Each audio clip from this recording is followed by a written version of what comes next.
after it had raged through the Caribbean, sucked the sea back from the Bahamas coast and devastated the tiny island of Barbuda. Hurricane Irma tore up the Florida Panhandle Sunday night, cutting power for 4 million people en route to Tampa. A map provided by the U.S. National Hurricane Center showed that along parts of the state's southwestern coast, storm surge flooding could surpass 9 feet already. Parts of downtown Miami were a couple of feet underwater. "Pray for us," Florida Governor Rick Scott said in an interview as the hurricane began its assault on his state.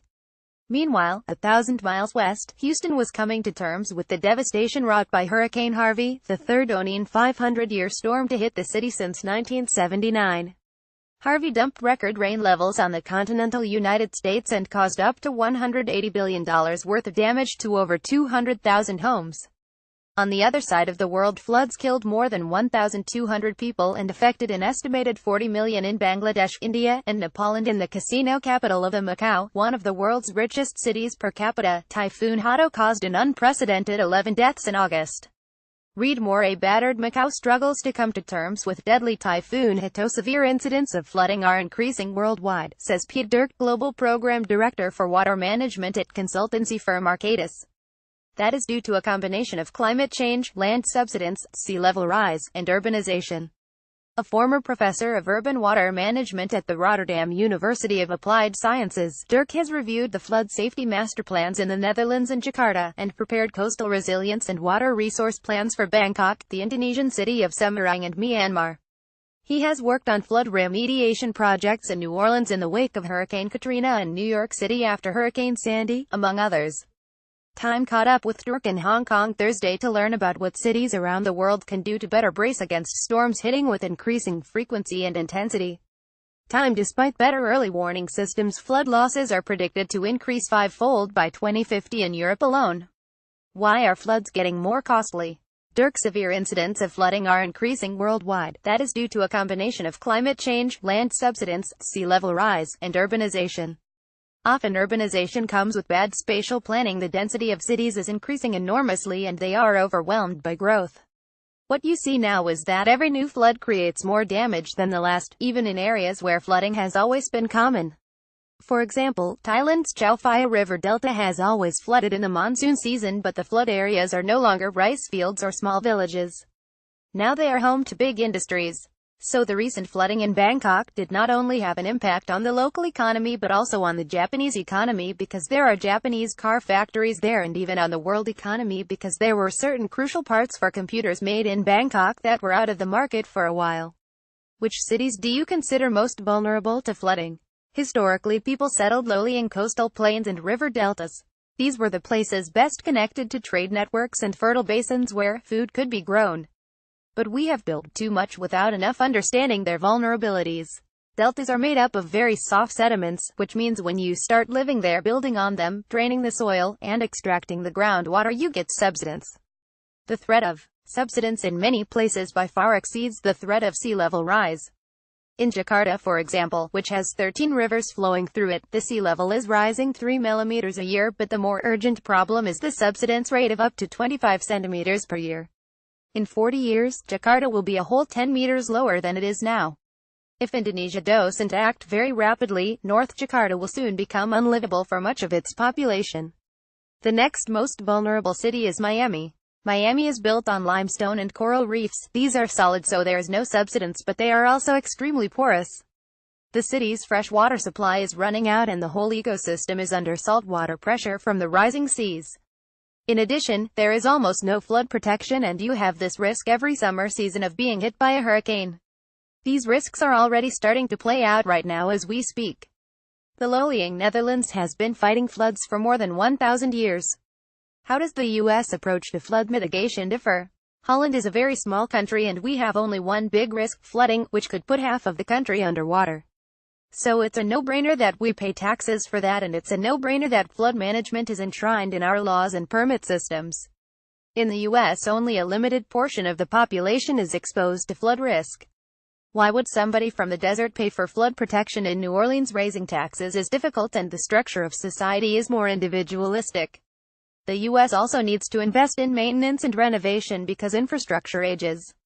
A lot of Europe's infrastructure was built after World War II, but the U.S. started to develop its modern economy 25 to 50 years earlier.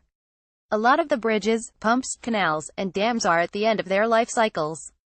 Houston has decent flood protection and a drainage system, but it's a little aged, and because of rapid urbanization, and the U.S. tendency to pave everything, the infiltration rate, the speed at which water enters the ground, has gone down rapidly. Americans have shown that they are capable of lowering the risk of loss of life and responding to a crisis. But they focus less at prevention because they consider the country too big, it's too expensive, and there are many different types of risk, including earthquakes, fires, and tornadoes. But economics are changing this way of thinking.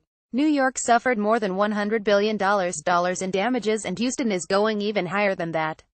How have U.S. responses to flooding changed from New Orleans in 2005 to New York in 2012 to Houston and Florida today? In New Orleans, we had one client, the Army Corps of Engineers USACE, and they spent $15 billion building the hurricane risk reduction system. In New York with Sandy, the situation was completely different. The first responders were private firms that were underwater. The first to call me was from Verizon. The next were from water treatment plants, then hospitals, then banks. In New York, for the first time, private parties started to say we're not going to wait until there is an integrated regional plan 25 years from now. We need to safeguard our business continuity before the next hurricane season. Period. We still have to find out how well that works, because when private firms just build perimeter protection around their premises, it's not ideal. But at least it helps protect critical infrastructure and to make a city more resilient. Private capital securing valuable parts of a city while other communities are exposed to risk. Does that sound like much of a roadmap for the future? I like the idea that some private firms protect their functionality. In the case of telecommunications firms, for example, that means that people in a flood situation can check that their family members are okay. That's a good thing. But when it starts become a case of protection of property and persons, then you cross a line somewhere. When some groups of people are safer than others, a lot of complicated issues arise. My vision is that we should go for integrated, joint solutions that benefit everybody. For a start, that's far cheaper than everybody singularly building their own little castles. We've discussed cities in different stages of development and with different water challenges, but what things can they all do to be more resilient? First of all, invest in flood protection, because it pays off. It not only helps to prevent future damage, it also helps to brand your city by making it a good place for businesses to build their headquarters, for instance. Beyond investment, the basic thinking has to change. We cannot continue to say, here's another 1 in 500 years event. We have to think worst-case scenarios. If the unthinkable happened, what would I do? Where would I go? Would there be places in my city that would still be safe? The second thing is, we'll have to think about giving more space to water. You can build dikes or floodwalls or dunes, but river water and rainfall events still happen, and in the end you will have to give more space to water. In Holland, with its temperate climate, we are used to thinking of flooding from the sea as a deadly risk and everything related to rain as simply a nuisance. But Houston shows that rainfall alone can be enough to create a disaster. I think this will bring about the next step in resiliency thinking. Last but not least, avoid living in places that are too dangerous. This is extremely difficult because often it's the poorest and most vulnerable who are most at risk. The poorer you are, the lower you live. When I say give room to the river, for example, it could mean displacing thousands of people. So how are you going to deal with that? Do you have a fair offer for these people? Do you offer them a living, a job, new schools, new housing? Given that you cannot stop all the flooding, at least make sure that your most critical primary infrastructure is safe: telecommunications, water supply and treatment, public transport, and then things like hospitals and prisons. If you can't make your critical infrastructure more resilient, build it somewhere else.